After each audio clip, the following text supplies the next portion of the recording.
Bonjour tout le monde, merci d'être là ce midi avec nous. Je me présente Félix Bussière, je travaille au pôle des entreprises d'économie sociale de la région de la capitale nationale et je vais être votre animateur aujourd'hui pour cette activité du midi. Bienvenue à cette cinquième activité de la série Changement de cap. On est déjà rendu à la cinquième, ça fait déjà 2 ans qu'on organise ces conférences sur ces différents sujets dédiés à la transition socio-écologique.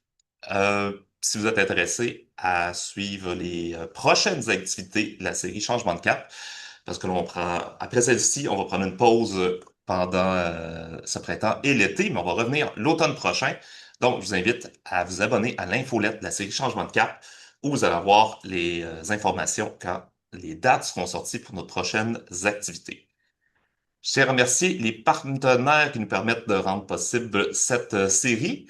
Le réseau de recherche en économie sociale et solidaire, la Caisse d'économie solidaire Desjardins, la collectivité Zen de Québec et trois autres pôles d'économie sociale. Je nomme l'économie sociale Bas-Saint-Laurent, le pôle d'entrepreneuriat collectif Estrie et la table régionale d'économie sociale Chaudière-Appalaches, communément appelée la Tresca.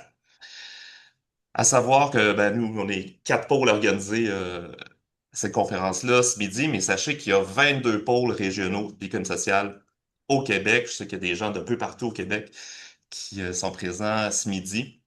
Alors, on est là partout sur le territoire pour développer l'économie sociale. Donc, on est là, entre autres, pour faire émerger, pour vous accompagner dans des nouveaux projets collectifs. Alors, si vous êtes dans des démarches de développement de projets collectifs, ne vous gênez pas pour appeler le pôle d'économie sociale de votre région. Puis si vous êtes de la région de la capitale nationale, nous, on est au pôle CN, donc pour la région de la capitale nationale, on vous invite à suivre notre page Facebook pour suivre tout ce qui se passe au niveau de nos événements et de nos services.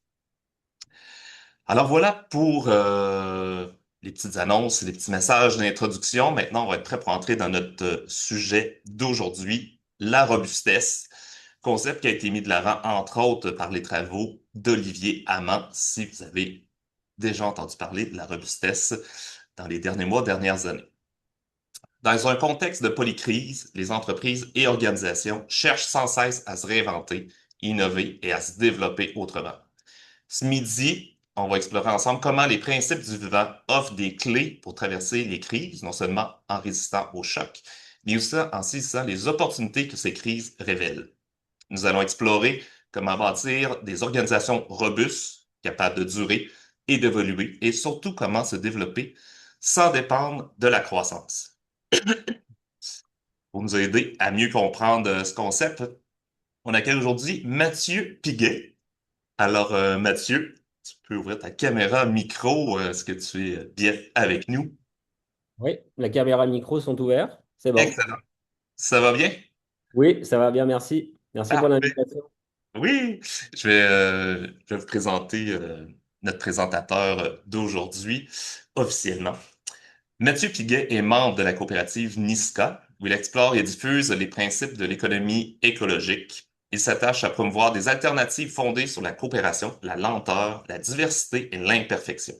À travers ses engagements, il accompagne territoires collectifs et entreprises dans la construction de trajectoires durables où l'enjeu n'est pas d'optimiser toujours plus, mais de cultiver la capacité à durer et à bifurquer et à inventer d'autres futurs. Merci Mathieu d'être là avec nous. Plaisir. On a déjà plus d'une quarantaine de personnes qui sont avec nous ce midi. Comment on va procéder ce midi? On n'aura pas une, euh, une présentation officielle, conférence de la part de Mathieu. On va y être plus interactif. Habituellement, on fait une présentation officielle et vos questions du public à la fin.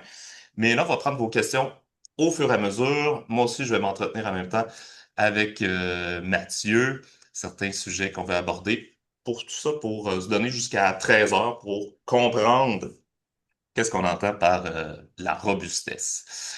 Mais déjà, je vais vous faire travailler, chers participants. Si vous voulez aller écrire dans le chat en un mot ou deux mots, c'est quoi pour vous la robustesse?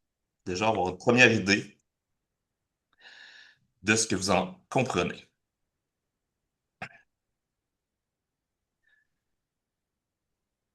Toi, Félix, est-ce que c'est bon, vous me voyez bien et vous m'entendez bien? Ouais, ça va très bien. Parfait, super. Parfait. Fait que je laisse les gens écrire, on va rebondir là-dessus un peu plus tard, mais avant, Mathieu, comme on disait dans notre titre, on parle de développer la robustesse dans les organisations et les entreprises, entre autres parce qu'on est dans un monde en basculement. Oui. Est-ce que tu peux nous en dire un peu plus? Parce qu'on entend là, quand on dit qu'on est dans un monde en basculement. Bah, tout d'abord, je voudrais peut-être, il y a beaucoup de choses qui arrivent dans notre chat. Il y a des personnes qui sont déjà familiers avec l'approche de la robustesse. Juste vous nommer quand même que moi, je suis pas un expert de la robustesse, hein. J'essaye de vulgariser puis de faire atterrir cette loi, comme dirait Olivier Hamon. C'est une loi avant tout, hein. C'est pas une nouvelle approche ou une nouvelle méthode.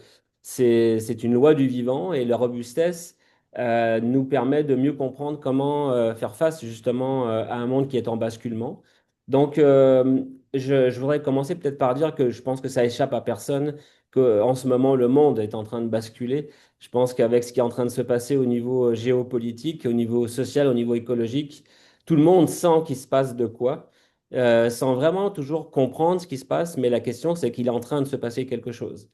Et il y a une expression qui, quand même, je trouve, convient bien à un monde en basculement, c'est qu'un arbre qui tombe fait plus de bruit qu'une forêt qui pousse. Puis ça signifie que effectivement, quand on écoute les informations, les médias, on entend beaucoup parler toujours des mêmes choses, mais il y a un foisonnement de nouvelles choses qui sont en train d'émerger. Puis là, je fais référence à l'ancienne conférence que vous avez eue au mois de mars sur l'approche systémique de Toulouse, c'est-à-dire qu'il y a effectivement un monde qui existe, mais il y a aussi un monde qui est en train d'émerger avec une foultitude de choses qui sont en train de se construire sans forcément qu'on en entende beaucoup parler. Donc, il y a fortement un monde en forte, très forte fluctuation. Il y a des fluctuations qui nous arrivent d'un point de vue social, écologique et environnemental, mais aussi culturel, sur lesquelles il faut aujourd'hui qu'on se pose des questions. Est-ce qu'on est prêt? Est-ce qu'on est prêt à traverser ces crises? Est-ce qu'on les évite? Est-ce qu'on fait comme si ça n'existait pas? Ou est-ce qu'on a envie de faire en sorte que ça devienne presque joyeux? Une crise, comme disait Bruno Latour, une crise, c'est ne gâchons pas les crises. Parce que dans une crise, il y a des marges de manœuvre, il y a du jeu dans les rouages, et ça permet en fait d'avoir des opportunités nouvelles. Alors aussi, pas aussi paradoxal que ça puisse paraître, une crise, ça peut être aussi pris comme de belles opportunités de développement et de faire des choses qui n'existaient pas avant. Merci. C'est ça, on va rebondir sur ce qui a été dit dans le chat un peu plus loin, mais déjà, des gens, je voulais parler avec toi de la notion de performance, parce qu'on dit souvent, ah, la robustesse, c'est le contraire de la performance. Déjà, il y en a qui ont écrit ça dans le chat, là, robustesse versus performance. Est-ce que tu peux nous dire ben, un peu, c'est quoi le problème avec la performance? Parce que on a été élevés là-dedans, les entreprises fonctionnent sur la performance, puis même nous, dans notre vie personnelle. Donc, peux-tu nous parler un peu de ce Je concept?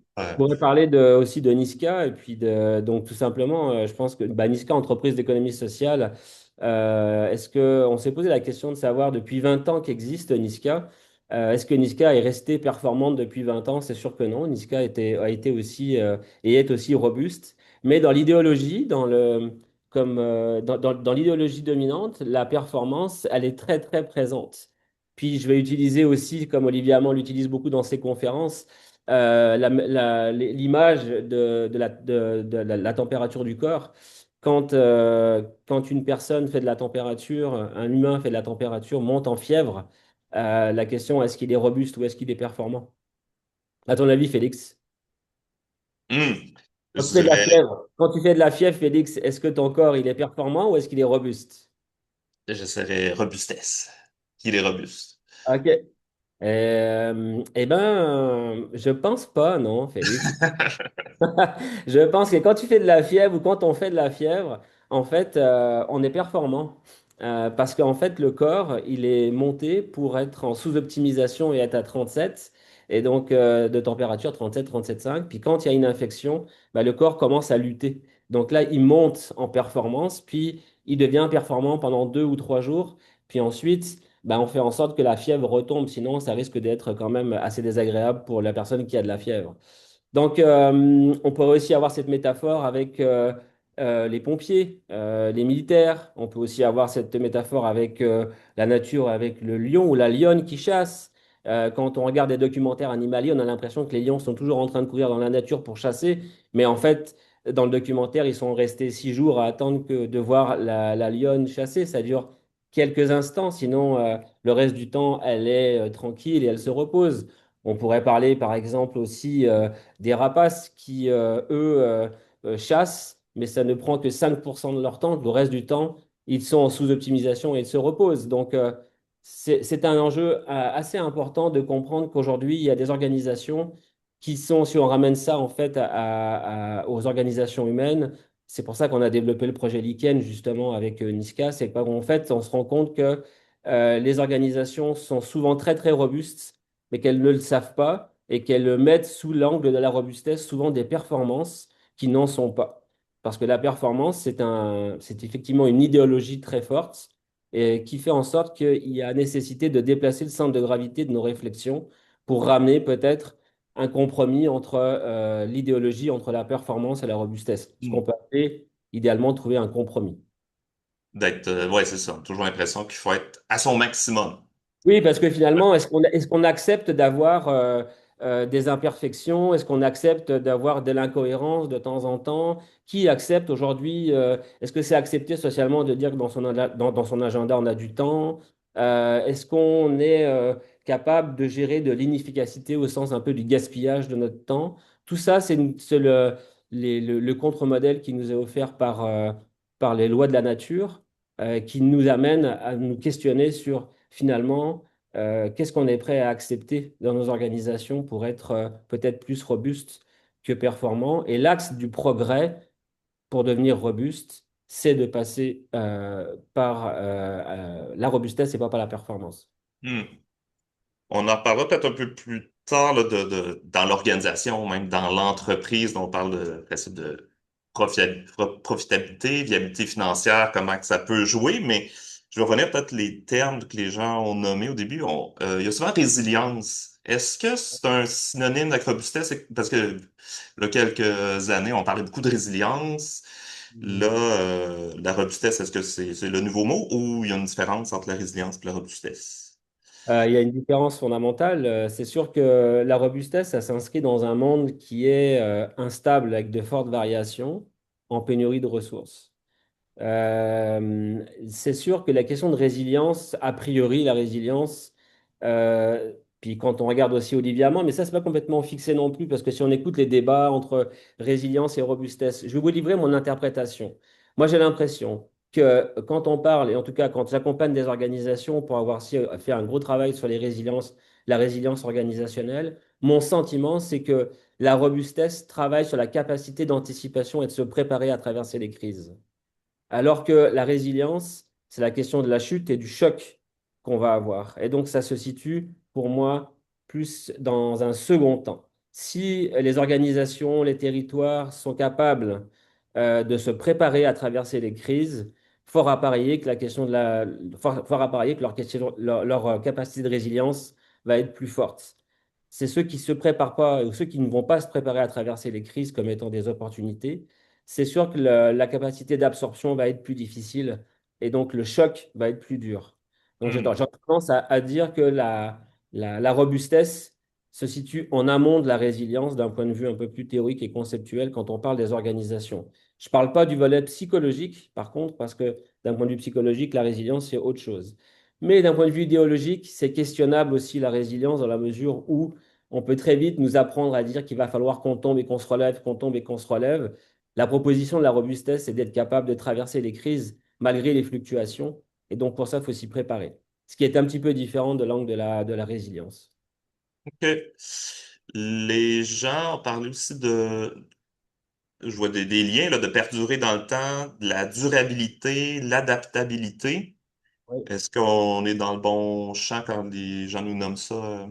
Oui, bah, c'est sûr qu'il faut faire preuve d'adaptabilité en permanence quand on est robuste. C'est-à-dire c'est toujours la question d'être adapté ou être adaptable. Là, je reprends aussi les termes d'Olivier Hamon sur ces questions-là, mais je pense qu'il y a un enjeu de pouvoir être adaptable à ce qui est en train de se passer. pour s'assurer qu'on soit capable de vivre avec les crises, de vivre avec les fluctuations et les explorer, de voir qu'est-ce qu'elles nous permettent de faire de nouveau, plutôt que de vouloir les résister aux crises et puis de cacher nos vulnérabilités et les mettre secrètement dans une petite boîte en disant que ça va bien aller, ça va bien aller, ça va bien aller. C'est sûr que c'est pas ça qui se passe, hein. On le voit tous. Les organisations que j'accompagne, c'est une invitation à prendre, à être conscient des fluctuations que les organisations peuvent vivre et de faire en sorte qu'elles soient adaptables aux fluctuations. Et parce que le mot adapté, c'est plus dans une visée performative. Ok. Ben, je fais appel déjà aux gens du public. Vous pouvez lever la petite main électronique. On pourrait prendre déjà une ou deux questions. Puis, si vous en avez d'autres, vous pouvez les garder en stock. Fait qu'au fur et à mesure du 40 minutes qui nous restent ensemble, je prendrai des questions du public. Puis on va commencer à tourner différents morceaux du casse-tête pour comprendre la robustesse. Est-ce qu'il y a quelqu'un qui a une question à ce moment-ci? Vous êtes arrivé ici déjà avec des idées. On va essayer d'éclaircir ça. Si n'y en a pas pour l'instant, il n'y a pas de problème. Mais dès que vous avez une idée d'une question, vous pourrez lever la main. Moi, je vais continuer mon entretien avec Mathieu. On va continuer à creuser. Il y a une question de Jean-Christophe. Ouais, j'arrive pas à Ah oui! trouver la main, pardon, je sais pas cliquer assez vite. Bah, juste une question pour répondre, bravo pour ta présentation, Mathieu. Je pense que c'est vraiment très dense et très complet là, dans ce que, wow, c'est impressionnant. Je pense que juste pour aller plus loin, est-ce qu'on va pas avec ça carrément à un changement de société, de paradigme complet? C'est-à-dire, est-ce que c'est pas un espèce de fondation dans tout ce qu'on dit, effectivement, où je vois un peu une espèce d'anticipation de risque, de préalable, quelle que soit l'ampleur du, hein, et les fluctuations Est-ce que ça va pas plus loin que ça, quelque part, au niveau fondamental de ce que Oui. ça représente? Alors, c'est sûr que souvent, on me dit, quand j'accompagne les organisations, puis on essaye de le faire maintenant, de parler de robustesse, enfin non, du coup d'appliquer la robustesse sans forcément en parler, on m'a souvent dit, mais encore un nouveau concept, encore une nouvelle approche. Et puis, en fait, bah, je me rends compte et je partage ce que dit Olivier Hamon, c'est qu'en fait, la robustesse, ça s'applique directement au principe du vivant, donc c'est une loi. La loi des principes du vivant, c'est pas quelque chose qui se négocie. C'est comme la loi sur la gravité. C'est comme si on remettait en question le fait que un verre, quand il tombe du table, il va par terre. Bah, les lois du vivant, qui s'inscrivent à travers différents items comme la lenteur, l'incertitude, l'inefficacité, l'inachèvement, l'incohérence. Il y en a quand même plusieurs. Ça nous amène en fait ça nous confronte quelque part à comment nos organisations humaines se sont construites depuis le néolithique jusqu'à aujourd'hui. On s'est basé sur un système très performatif, sans finalement en se posant assez peu la question des principes du vivant. Donc, ça change le paradigme, ça devient très confrontant. Parfois, j'ai des personnes qui sont pas contente de ce que j'amène dans les termes, puis on essaye de travailler dessus ensemble pour comprendre. Ça peut avoir un côté assez désagréable, mettons, sur le moment quand on amène ces principes du vivant. Hmm. Merci pour votre question, Jean-Christophe. J'ai une autre question également dans le chat de Patrick Lachapelle. Comment la robustesse peut se concrétiser au niveau urbain? Par exemple, pour une municipalité qui va être plus robuste, comment elle peut commencer? Par où Ouais, elle commence? c'est une question intéressante. J'ai eu à intervenir récemment à Sherbrooke parce qu'il y avait effectivement un enjeu sur la robustesse de la ville. Comment est-ce qu'une ville peut se préparer aux crises ou doit se préparer à accepter les crises qui s'en viennent? Ça fait directement le lien avec aussi la résilience sur l'anticipation. Donc la robustesse municipale, ça ressemble à quoi? Finalement, parce que le mot robustesse peut s'appliquer en fait à tous les domaines, vu que c'est une loi, c'est la loi du vivant. Donc au niveau municipal, ben, c'est en exploration, je dirais, mais aujourd'hui, ce qu'on se rend compte, c'est comment une municipalité, c'est même un programme, ça peut même être un programme politique, hein, même qui peut se travailler. Comment est-ce qu'une municipalité est robuste? Ben, ça dépend effectivement de où est-ce qu'elle est située. Ça fait beaucoup appel à la question de la gestion des risques. Puis Jean-Christophe, quand on nommait la question des risques tout à l'heure, dans une approche de robustesse, et y compris municipale, c'est de réenchanter le risque, c'est-à-dire que de faire en sorte que le risque devienne quelque chose qu'on accepte et qu'on travaille avec le risque et pas contre le risque. Donc, tout l'enjeu est là. Alors, vous allez me dire, c'est très théorique, mais avec les municipalités que je suis en train avec lesquelles je suis en train de travailler, ben, c'est au niveau politique, au niveau économique, au niveau social, comment est-ce qu'on travaille sur les conditions d'habitabilité du territoire, en référence par exemple aux biorégions, au biorégionalisme, plus que aux conditions de performance ou aux questions de attractivité territoriale.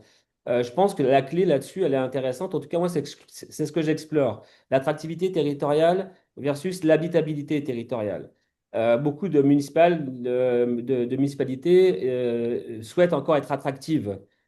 Moi, j'ai le sentiment qu'il faut qu'elle soit habitable. Dans un monde robuste, l'idée, c'est qu'elle soit habitable plus qu'attractive, parce que si on veut être attractif, qu'est-ce qu'on fait et comment on prend soin des gens qui sont déjà présents, des entreprises qui sont déjà présentes? À force de vouloir être attractif aussi, on peut amener de la nouvelle population, on peut amener des hausses de loyer, ça peut aussi être actif, ça peut aussi poser un gros problème pour les personnes qui habitent déjà sur le territoire. Donc, je répondrai à cette question, en tout cas, répondrai. J'amènerai la réflexion sur attractivité territoriale, habitabilité territoriale. OK, merci. J'ai une autre question de Rosie Bellé. Comment l'implantation de la robustesse se manifeste, s'incarne-t-elle dans les organisations? Oui, y arriver, organisation entreprise. Et quel est le premier élément sur lequel vous penchez généralement quand vous accompagnez les organisations? Ben, nous, on a mis en place un outil, puis là, il faut que je ramène aussi parce que je sais qu'aujourd'hui, il y a des collègues de la France qui sont là. Il y a le site robustesse.org qui est une vraie source de richesse pour essayer de trouver des différents outils. Chez Niska, on a mis en place un outil qui s'appelle Quand le vent tourne. Olivier Hamon appelle ça le test de robustesse, mais quand le vent tourne, c'est l'idée de se dire, il se passe de quoi? On sent qu'il se passe de quoi, on voudrait commencer à comprendre ce qui est en train de se jouer. Quand le vent en tourne, c'est un exercice en fait qui travaille, et par quoi on commence? Ben, on commence par se poser la question de c'est quoi les fluctuations à venir? Et quelles sont les fluctuations auxquelles on va pouvoir s'exposer ou on est en train de s'exposer sans trop s'en rendre compte? Et on va apprendre à vivre avec ça, avec ces fluctuations. Donc, une entreprise, la façon d'implémenter déjà la robustesse, c'est travailler sa prise de conscience autour de ce qui est en train de se jouer dans l'intangible autour de nous. Donc, ça peut être des fluctuations sur le modèle économique qu'on peut explorer avec une entreprise. Ça peut être des fluctuations sur l'autonomie, la liberté d'action. Ça peut être aussi des fluctuations sur le territoire et sur l'écosystème, sur les alliances et les coopérations. Puis quand on va voir sur le site de la robustesse.org, on voit qu'il y a différents niveaux de fluctuation. Il y a des secousses apprenantes qui perturbent mais qui permettent un retour à l'équilibre. On a des secousses qui sont plutôt niveau 2, mort fertile. Donc là, la fluctuation, elle remet en cause la mission ou le modèle. Donc là, ça commence un peu à brasser. Et puis, on en a une qui c'est carrément le chaos fécond. Donc là, on est dans une transformation durable du territoire ou du système. Donc en fait, quand on fait des planifications stratégiques, peut-être là où il y a une invitation à réfléchir d'un point de vue robustesse, c'est de travailler son positionnement stratégique en lien avec les fluctuations et trouver un compromis entre performance et robustesse pour traverser les crises. Euh, je pense que c'est un bel exercice à faire avec un conseil d'administration, une équipe de direction, mais aussi avec des employés, parce que travailler sur les fluctuations, c'est vraiment prendre conscience de ce qui est en train de se jouer autour de nous. Et puis chez Niska, par exemple, on l'a fait cet exercice-là. Ça nous a permis ce que aussi, je m'excuse, je cite souvent Olivier Hamon parce que bon, ça vient aussi de là. Puis le 8 juin, j'en parlerai après, il va venir faire une conférence au Québec en visio. Il en parlera tout aussi bien que moi, mais moi, j'essaie de le vulgariser. On a accepté de dérailler un peu, c'est-à-dire de faire les choses autrement. Est-ce qu'on continue à faire ce qu'on sait bien faire de façon très linéaire, ou est-ce qu'à la lumière des fluctuations à venir, on prend le courage de ce qu'on appelle les chemins de traverse? Les chemins de traverse, c'est des chemins qui sont différents de l'avenue principale. C'est des chemins qui amènent les organisations à penser les choses de façon un peu plus difficile, mais aussi joyeuse. C'est des avenues moins faciles, mais qui sont extrêmement intéressantes à découvrir.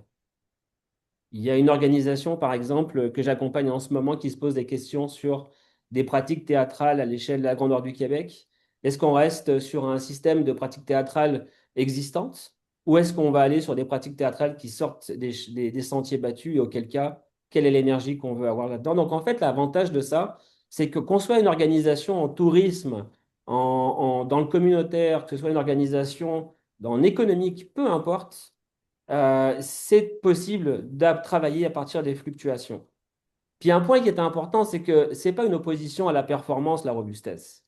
C'est de considérer qu'aujourd'hui, beaucoup de décisions sont prises sous l'angle de la performance et assez peu sous l'angle de la robustesse. C'est ce que je disais tout à l'heure. C'est-à-dire que l'axe de progrès, c'est déplacer le centre de gravité, trouver un compromis. Il y a le besoin d'avoir de la performance. Un sportif de haut niveau, il va performer sur un 100 mètres en athlétisme, mais pendant qu'il va performer, ce qui va se passer, c'est il va se faire violence à son corps. C'est-à-dire que c'est quelque chose qui peut être violent, la performance. Il ne faut pas qu'elle soit durable, la performance. Elle est nécessaire à des moments donnés.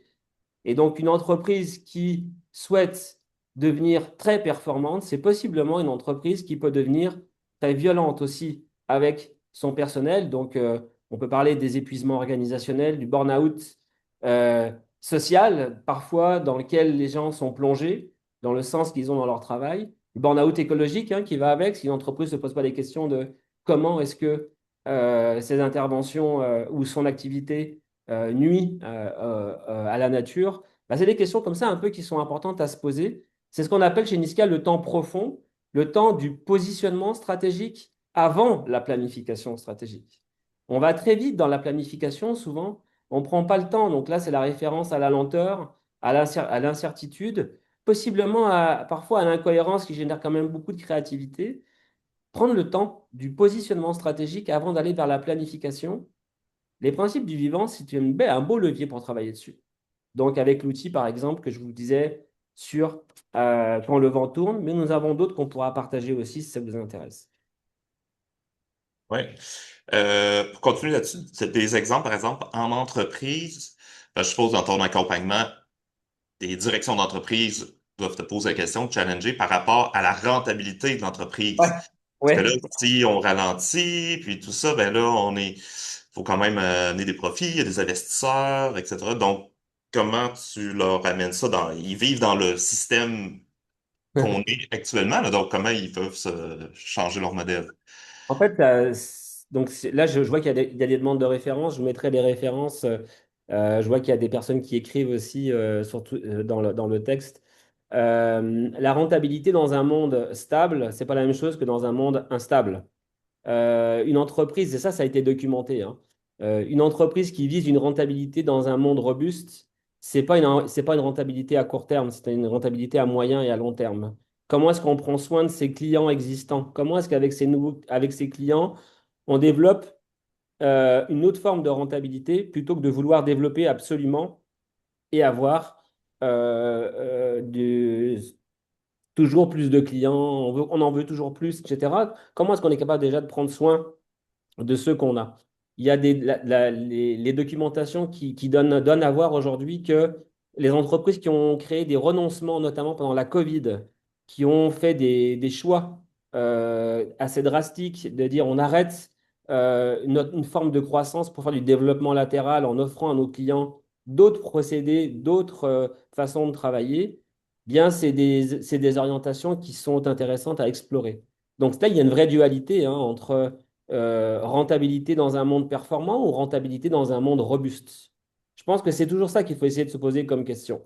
Où est-ce qu'on se situe? Est-ce qu'on se situe toujours dans le paradigme de la performance et de l'ultra-performance qui vise l'optimisation, mais aussi la fragilisation des procédés? Ou est-ce qu'on va vers une rentabilité dans un monde qui est robuste, donc avec les principes et la loi du vivant, qui sont très déstabilisants à mettre en place? Nous, chez Niska, on est en train de le vivre on est entrepreneur, on sait qu'est-ce que ça veut dire d'avoir, entre guillemets, peur de perdre des clients. Mais il y a quand même l'idée qu'on peut faire du développement sans forcément avoir de la croissance. Et là, en biologie, on peut très bien dire, moi, j'ai une fille de 25 ans, elle a fini sa croissance biologique, pour autant, elle continue à se développer. Donc, tu sais, c'est comme des idées qu'il faut qu'on essaye d'amener, puis on fait en sorte que ça nous fasse tous progresser, parce que je pense que peu importe les entreprises, les humains qui sont dans les entreprises sentent bien qu'en ce moment, il y a des choses qui sont en train de se jouer, et qu'à force de vouloir performer et de vouloir courir, de vouloir courir un 100 mètres, un 500 mètres et un 15 kilomètres, bah, on est en train quand même de foncer dans le mur. Je veux dire. C'est pas moi qui le dis, là, on écoute tous, on regarde les systèmes, les limites planétaires, les rapports du GIEC, on voit bien qu'on est tous en train d'aller dans le mur. Alors on fait quoi? On fait quoi? Je trouve que la robustesse est une belle invitation à s'attacher aux principes de vivant et à repenser notre vie autrement. Mhm. Je pense que le défi aussi, c'est d'éviter de polariser les pensées, de polariser les idées, mais plutôt de se rassembler autour d'abondance des interrelations entre les individus, y compris dans une entreprise. Souvent, on parle de transversalité parce qu'on ne veut pas que les gens travaillent en silo, mais la notion de performance nous a invités à travailler en silo. Comment est-ce qu'on peut travailler en circularité dans une organisation? Là aussi, c'est documenté. Je mettrai les références, mais il y a de la documentation qui existe, mais ça reste une documentation qui reste quand même encore à la marge. Bien évidemment, la robustesse, ça reste encore à la marge. Mais dans la marge, c'est la marge qui tient la page. C'est-à-dire qu'en même temps, quand on est à la marge, si on prend le vol des tourneaux, par exemple, c'est assez curieux de regarder un vol des tourneaux. C'est ceux qui sont à la marge qui vivent les plus fortes fluctuations, qui sont capables de contaminer le cœur en donnant la bonne direction. Donc, comme un banc de poissons. Donc, en fait, c'est toujours de se dire, effectivement, c'est la théorie de l'encerclement, ben, c'est de se dire, c'est à la marge que se passe l'innovation sociale. La robustesse, est-ce qu'aujourd'hui, elle est encore à la marge? Si on écoute la documentation, enfin, si on lit la documentation et qu'on lit tout ce qui est en train de se passer, ça commence à être quand même, il y a une multitude d'organisations qui deviennent robustes, y compris dans des exemples très précis de comment des boulangeries, des petits commerçants s'organisent sans le savoir et deviennent des organisations robustes. Il y a pléthore d'exemples, hein. Quand vous écouterez Olivier Hamon, il vous en donnera encore beaucoup plus que moi. Il y a beaucoup d'exemples qui montrent que le monde est en train de basculer dans un monde robuste. Nous sommes déjà dans une bascule d'un monde robuste et c'est situé généralement cette bascule-là entre 2010 et 2020. Il y a eu cet effet basculement qui s'est passé. Alors, oui, on pense toujours qu'on est dans un monde performant parce qu'on en entend beaucoup parler. Ouais. On n'entend pas tout ce qui est en train d'émerger parce que ça ne fait pas forcément beaucoup de bruit. Il y a plusieurs choses là, sur lesquelles on veut rebondir. Il y a quelqu'un qui a demandé aussi de parler un peu plus des principes du vivant. T'en nommes, est-ce que tu peux aller plus loin? Moi, il y a entre autres, ben, tu sais qu'on est dans le milieu de l'économie sociale, donc tout ce qui est lié avec la coopération, on Ouais. est déjà là-dedans, mais n'empêche qu'il y a quand même de la compétition. Comment voir même en entreprise, voir ses concurrents comme des compétiteurs. Comment tourner ça en compétition? Je pense que c'est un des principes que... Oui. Bah, il y a eu des concepts qui ont essayé de mélanger les deux. Je ne suis pas fan, mais comme il y en a qui parlent de coopétition, là, on mélange la coopération et la compétition. Euh, Bah, c'est sûr que la compétition, elle existe dans le monde dans lequel on s'inscrit depuis le temps que ça existe, hein. C'est-à-dire que je pense que la coopération, au sens de l'entraide, c'est-à-dire que la coopération, c'est la question de l'entraide et de l'abondance des liens et des relations qu'il faut faire développer, qu'il faut développer. Donc, c'est sûr que dans un monde qui est en compétition, c'est un monde qui est a priori assez difficile. C'est un monde assez violent parce que c'est une domination des uns sur les autres pour essayer d'exister. Donc, la coopération, c'est un des principes de la robustesse et une des lois du vivant. La nature coopère plus qu'elle n'est en compétition. Mais il y en a d'autres qui sont intéressants. La question de l'incohérence. Bah, le vivant tolère des contradictions. C'est ce qui permet en fait de le faire évoluer. Donc, bah, il y a plein d'exemples, hein, mais tu sais, comment est-ce qu'un papillon comment une chenille devient un papillon? A priori, il n'y a rien qui amène un papillon à devenir, une chenille à devenir un papillon. Il y a quand même beaucoup de formes d'incohérence dans la transformation, mais en même temps, ça fait partie de ce qui existe. souvent, on recherche souvent dans ce principe de l'incohérence. On veut tout le temps être cohérent, on veut tout le temps être cohérent. Mais dans l'incohérence, ça amène beaucoup de créativité. Mais il faut juste accepter que parfois on puisse être incohérent dans des lacs à l'épaule, on vise toujours, on veut prioriser, on veut avancer, on veut avancer. C'est quand même une logique très performative. Parler pour parler, c'est quand même aussi intéressant parce qu'on tombe sur le temps profond. Donc travailler avec les incohérences, ça fait référence à une technique peut-être que certaines connaissent sur le désaccord fécond de Patrick Vivray, c'est-à-dire comment est-ce qu'on est capable de vivre avec nos propres incohérences pour trouver des avenues possibles. C'est sûr que c'est pas quelque chose de facile à faire. Nous, en tout cas, on le pratique beaucoup chez Niska, travailler nos incohérences pour générer de la créativité. L'inachèvement aussi, c'est quelque chose qui est quelque chose qu'on a l'impression parfois dans les organisations que il y a des choses qui sont inachevées, puis on les a pas traitées, puis on se sent un peu mal de ne pas avoir inachevé certains dossiers. Tu sais, je pense que c'est quelque chose de normal parce que rien n'est figé, rien n'est totalement terminé. Et donc, tu sais, on le voit avec les plantes notamment, hein. Donc, tout évolue. Donc, la question de l'inachèvement est un des principes du vivant qui est important. Là, je vais assez vite, hein, mais vous pourrez les retrouver, tout ça, vous le retrouvez en ligne. La redondance aussi, la redondance, c'est avoir plusieurs solutions pour une même fonction.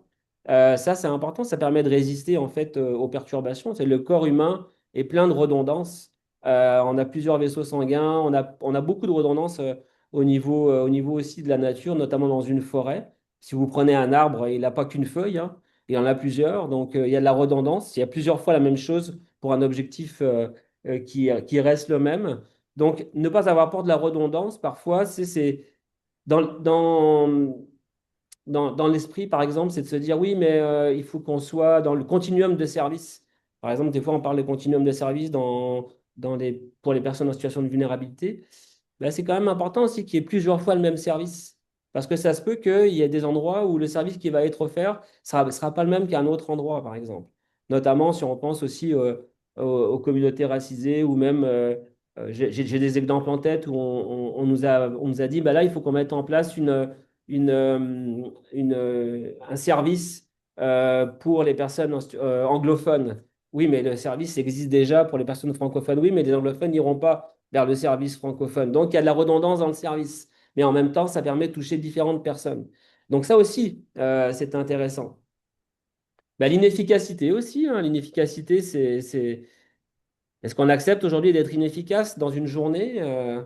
Est-ce qu'on accepte de gaspiller du temps? Le gaspillage devient quelque chose qui peut être aussi intéressant en termes de compostage. Qu'est-ce qu'on en fait du gaspillage de notre temps? Ça, c'est très difficile aussi dans un monde performant, dans l'idéologie de la performance, à accepter de gaspiller du temps. Ça fait appel à un petit recul sur soi-même parfois sont des capacités à être hyper performants ou alors à en gaspiller par rapport au temps. La lenteur, j'en ai parlé un petit peu, c'est-à-dire qu'il y a nécessité de ralentir euh, pour, euh, pour ajuster. Et de la nature, elle ne fait jamais dans l'urgence. Ça vous a pas échappé. Un arbre met longtemps pour pousser. Les idées, c'est pareil, hein. Quand on parle d'innovation sociale, par exemple, on nous demande quand même souvent en innovation sociale d'être en fait performant. Mais une innovation sociale dans un cadre robuste, c'est pas du tout la même chose. La notion de créativité, je fais référence à Miguel Aubuis hein, et son travail sur l'innovation, la créativité. Le temps de la créativité, le temps de l'incubation, du prototypage, c'est un temps long, l'innovation sociale, mais souvent on nous l'amène avec des résultats avant même que l'innovation ait le temps de devenir une innovation en tant que telle. Voilà, il y en a d'autres, hein, je pourrais en rediscuter, mais vous allez pouvoir les retrouver aussi, tous ces principes euh, du vivant, qui sont en fait un contre-modèle qu'on a sous les yeux. Quand on va en forêt, nous avons tout ça, il suffit juste de le regarder. Quand on regarde les animaux, on l'a aussi. Puis quand on regarde notre corps humain aussi, on l'a. Tu sais, je en parle de l'inachèvement.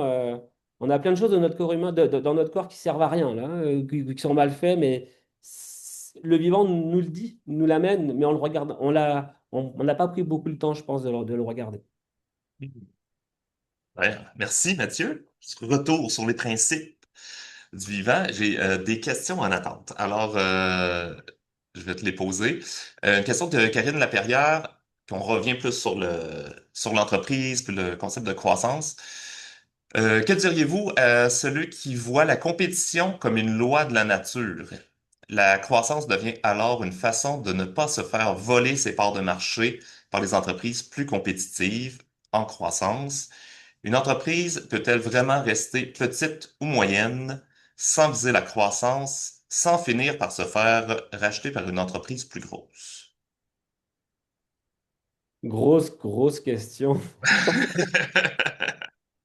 suis pas sûr d'avoir vraiment les réponses à tout ça parce que ça, je pense qu'Olivier Hamon, ça a été dit hein, avec Dynamo, on a demandé à Olivier Hamon de venir le 8 juin en visio pour répondre peut-être à ce type de questions un peu plus méta.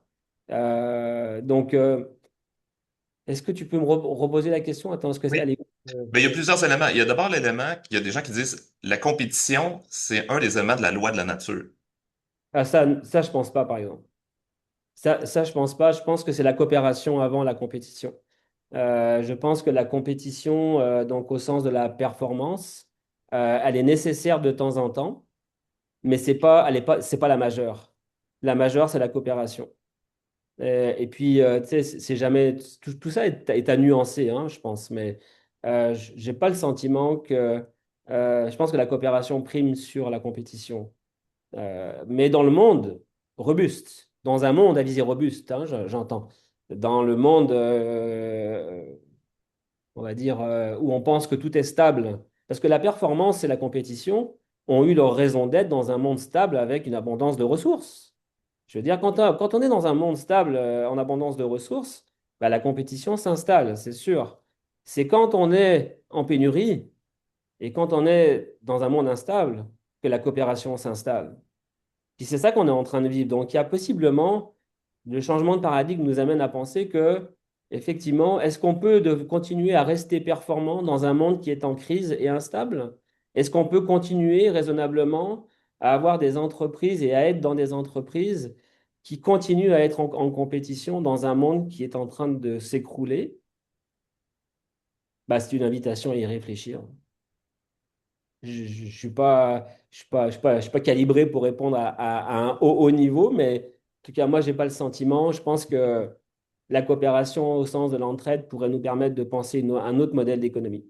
Hmm. Et peut-être ces crises-là qui augmentent vont nous amener naturellement vers de la coopération, inévitablement.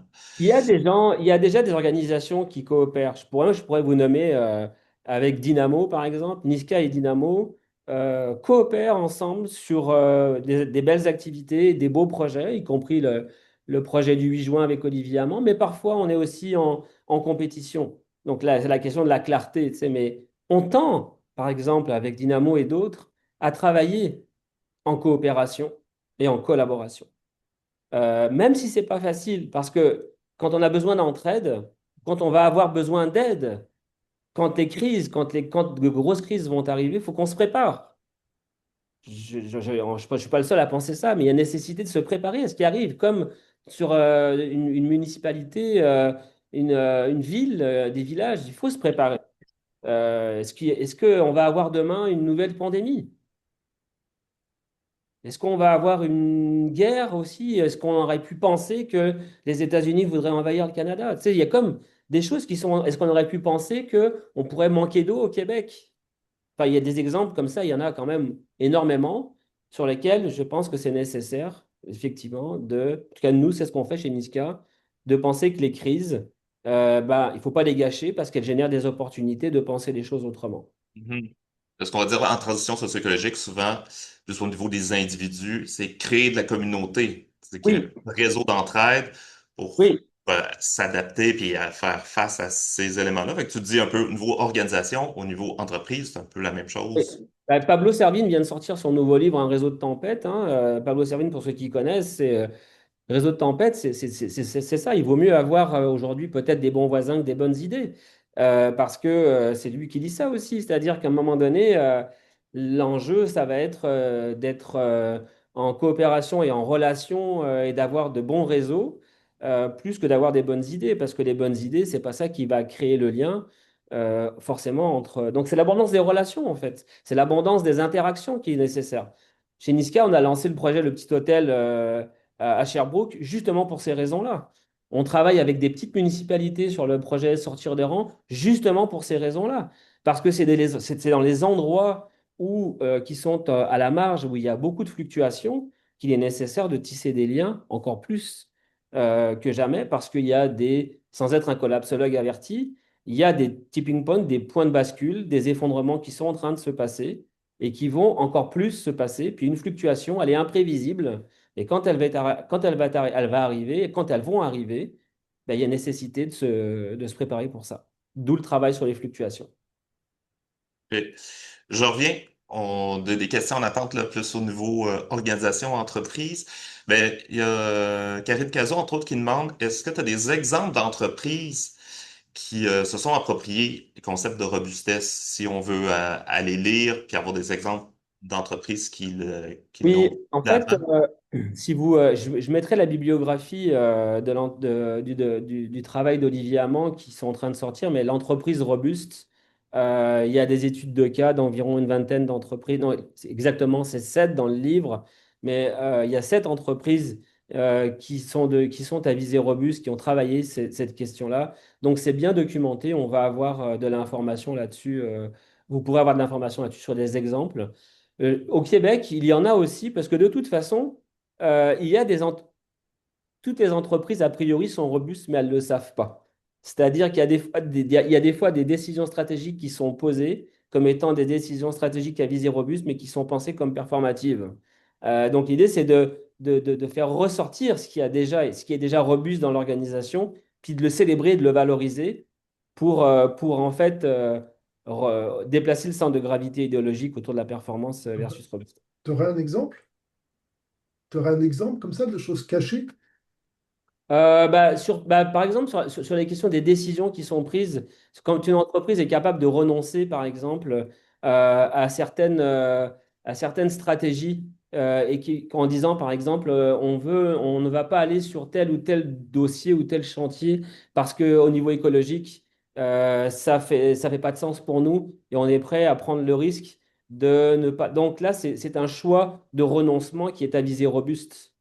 Quand on fait le choix, par exemple, de ne pas avoir une forte croissance et de ne pas dépasser un nombre d'employés, ben, c'est une visée robuste. Quand on fait le choix d'avoir une entreprise d'économie sociale, par exemple, qui est ancrée dans le territoire et que cette entreprise-là redonne à sa communauté, ça peut être aussi considéré comme un visée robuste. Quand on fait le choix d'avoir dans son conseil d'administration un conseiller nature, qui oblige et contraint les décisions de l'entreprise à faire en sorte qu'elles prennent des décisions en lien avec la nature et qu'on considère que la nature est un allié dans les décisions stratégiques de l'entreprise, c'est à visée robuste de mon point de vue. Donc, je parle bien à visée robuste parce que faut beaucoup nuancer tout ce que je dis aussi, je pense, mais ça en fait partie des exemples. Il y en a, je pense, beaucoup au Québec qui le font déjà. Peut-être même plus qu'on ne le pense. Ce qui serait vraiment intéressant, ça serait qu'on arrive à le faire émerger. Puis je pense pas que ça se situe uniquement dans l'économie sociale. Je pense que dans le communautaire, la robustesse communautaire, c'est énorme. Leur capacité d'adaptation, on l'a bien vu on l'a bien vu dans ce qu'ils ont manifesté. Mais même dans l'économie conventionnelle, il y a des entreprises qui font des choix robustes, mais qui sont qui seraient intéressants à éclairer. Ouais, merci. Euh, on voit les organisations, les entreprises, de plus en plus se poser des questions par rapport à l'intelligence artificielle. Donc, Damien qui a une question. Avec le développement et l'adoption de l'intelligence artificielle dans les organisations, qui nous amène vers de l'ultra-performance, Oui. euh, comment on peut amener plus de robustesse par rapport au phénomène de l'intelligence artificielle? Bah, c'est sûr que tu sais, moi, je suis pas un spécialiste de l'intelligence artificielle, mais ce que j'ai compris, en tout cas, c'est qu'une intelligence artificielle robuste, c'est celle qui donne pas des vérités et qui se trompe. Puis plus une intelligence artificielle se trompe, plus ça nous oblige à avoir la main sur le volant et à vérifier ce qu'elle est en train de dire. Après, je nommerai au Québec Ecoesia, qui est une organisation, je trouve, qui amène un très très bon compromis. sur la question de l'intelligence artificielle, qui est capable de réduire l'empreinte écologique de l'intelligence artificielle, qui est capable d'expliquer techniquement et de vulgariser ce que fait l'intelligence artificielle. Maintenant, le principe même de l'intelligence artificielle, pour moi, c'est clairement quelque chose qui est dans l'idéologie de la performance. C'est-à-dire que ça nous fait toujours accélérer plus vite, plus fort, plus loin. Ça nous donne toujours, mais pour aller vers où? Vérifier les informations, ça reste artificiel, c'est pas humain. Donc, j'ai quand même le sentiment que sur le fond, l'intelligence artificielle est quand même pensée dans une logique très performative. Pour aller toujours plus loin, plus vite, plus fort. Pas sûr que ça serve vraiment, par exemple, les conditions d'habitabilité d'un territoire. Pas sûr que ça serve à aller à protéger les principes du vivant. Pas sûr de ça. Mais Mhm. on peut tous avoir un avis là-dessus, mais je ne suis pas spécialiste de l'intelligence artificielle.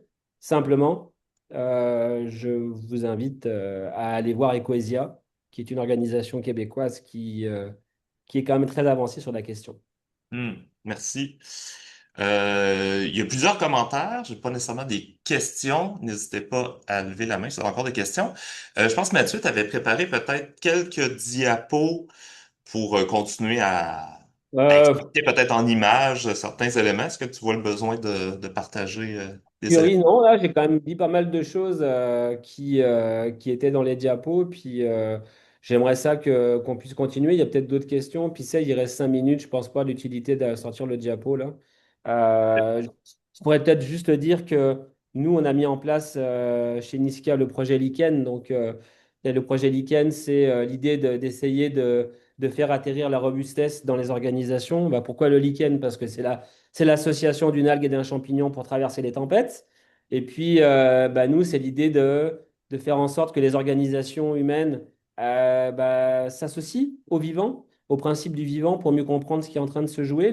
L'idée de départ, c'est de considérer que on associe très peu les principes du vivant à nos organisations, que ce soit dans la gouvernance, le modèle économique, le modèle d'affaires, l'offre de services. On a matière à se poser des questions. Puis donc, on a à disposition des exercices qui sont une mise à l'épreuve, en fait, tout simplement, des principes du vivant dans les organisations. On a commencé depuis quelques mois et je vous avoue que la réception est très bonne et ça crée vraiment des ajustements. C'est-à-dire que la donnée de sortie de se poser des questions, c'est le réalignement et c'est de s'interroger sur le temps profond plus que sur le temps euh, synchronique, c'est-à-dire sur la planification des actions. Donc, ça vient travailler en profondeur beaucoup de choses, notamment sur la question de la mission, la question de la vision. Tu sais, je pense qu'aujourd'hui, comment est-ce qu'on peut avoir une vision à 5 ans dans un monde qui est en crise et qui est en polycrise? La question, c'est de se dire, qu'est-ce qu'on fait déjà l'année prochaine, quelle direction on prend? Et on fait ça au fur et à mesure. Ça vient quand même reconsidérer beaucoup de choses, y compris dans les valeurs. Hmm. Donc, Liken, je pourrais vous mettre les informations. Puis le 8 juin, donc je le répète, Oui. à Sherbrooke notamment, mais aussi de partout au Québec, il va y avoir cette conférence de 10 heures à midi d'Olivier Hamon. Mais ce qu'on va faire aussi avec Dynamo et les autres partenaires, c'est qu'on va proposer des lieux. Et donc, en l'occurrence, à Sherbrooke, en Estrie, ça va être au petit hôtel où on fait une journée complète avec une compagnie aussi culturelle qui travaille sur les arts vivants. Donc, associer aussi la culture et associer aussi la nature à cette journée. On va le faire toute une journée à Sherbrooke. On vous invite si vous voulez venir. C'est gratuit, c'est ouvert à tous. Mais il y aura d'autres endroits aussi. À Montréal, je pense qu'avec Dynamo, des choses vont pouvoir se faire. Puis toutes celles et ceux qui veulent faire des choses en communauté de pratique dans chaque région, je pense qu'il n'y a pas besoin non plus d'être un expert en robustesse pour se dire des choses robustes. Je pense que c'est. Puis au plus, il y a tellement de documentation sur Internet, sur YouTube, que vous allez trouver plein d'informations aussi. Hmm. Ben, merci Mathieu. Je vais respecter le temps de dîner pour les gens. J'ai pas d'autres questions en attente. Toi, est-ce que tu vois qu'il y a un élément qu'on a échappé là, que tu aurais voulu vraiment parler? Jean-Christophe qui a fait un commentaire sur l'outil. J'aime bien avoir l'expression, tu sais, c'est pas parce que tu as un pinceau que tu fais une œuvre d'art. Les outils qu'on propose et qui sont proposés sur robustesse.org, c'est des outils qui nécessitent d'être mis à l'épreuve et d'être expérimentés plusieurs fois. Comment on anime un conseil d'administration, comment on anime une équipe autour de ces questions-là. Les gens, ça les interroge beaucoup. Donc, je vous invite à le mettre à l'épreuve plusieurs fois, tous ces outils-là, pour que euh, ça puisse, euh, ça puisse vraiment aider tout le monde, en fait, à y voir plus clair. Puis prendre ça avec beaucoup d'humilité aussi, parce que c'est pas quelque chose de simple à faire. Mais en tout cas, chez Niska, ça nous inspire beaucoup. Donc, le projet Lichen, vous aurez aussi toutes les informations que vous pourrez avoir. Donc, il y a beaucoup aussi il y a des cafés robustes aussi qui se font au Québec. Il y a le Festival de la décroissance. Il y a beaucoup d'initiatives. On n'est pas les premiers, on est parmi les premiers. Et puis, on ne cherche pas de toute façon. Nous, on veut que ce soit en donnée ouverte, on veut que ça profite à tout le monde. Donc, n'hésitez pas si vous avez besoin, on pourra se prendre mettre à disposition pour vous partager nos outils. Merci beaucoup, Mathieu.